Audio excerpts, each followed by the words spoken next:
I think in terms of the question, there's been a lot of coverage about whether there is enough capacity within the grid to cope with the increase in electric vehicles that's foreseen. And some work that the National Grid have done on their future energy scenarios, which I recommend people to have a look at, has modelled different scenarios. And I think what they found is when you look at smart charging technologies coming forward, actually they enable the grid to effectively manage the demand on it.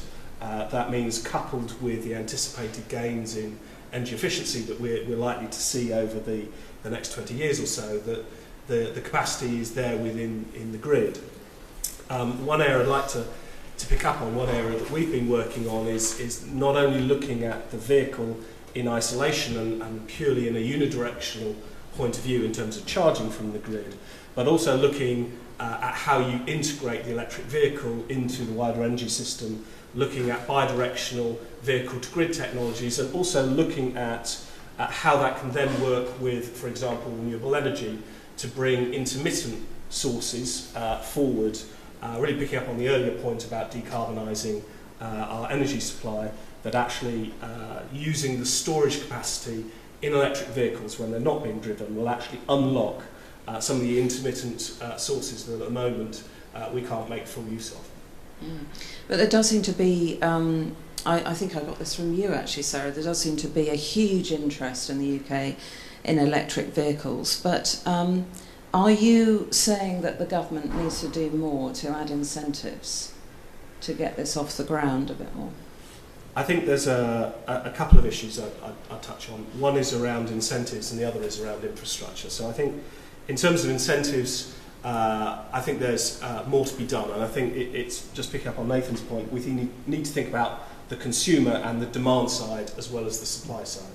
It's easy in a conference around infrastructure to think about supply side. If we build it, they will come. And I think we need to remember that we need to take consumers with us. And at the moment, the challenge with electric vehicles is they require a behaviour shift by consumers, and therefore the role of incentives in supporting that. Some of those will be hard incentives in terms of supporting the purchase price, where electric vehicles are still more expensive than their conventionally fuelled alternatives, but it'll also be around some of the soft incentives. So looking at the role that local authorities can have in terms of using parking, using bus lanes, ways that you can make it a more convincing choice for consumers to buy into, I think will be particularly important. Looking at the infrastructure, I think there are real challenges. So one of the main concerns that consumers identify is about the availability of charging infrastructure. And you talked about electric vehicles and cities in particular. Electric vehicles have a phenomenal contribution to make to cities, but one of the big challenges then is when you don't have off-street parking, how are you going to charge your electric vehicle? I think that's an area where industry and the government really need to work together along with local authorities to think about how we can crack that particular nut. The UK government is due to publish its Road to Zero strategy in the next few weeks. We hope that will move the debate forward about how we can address that issue.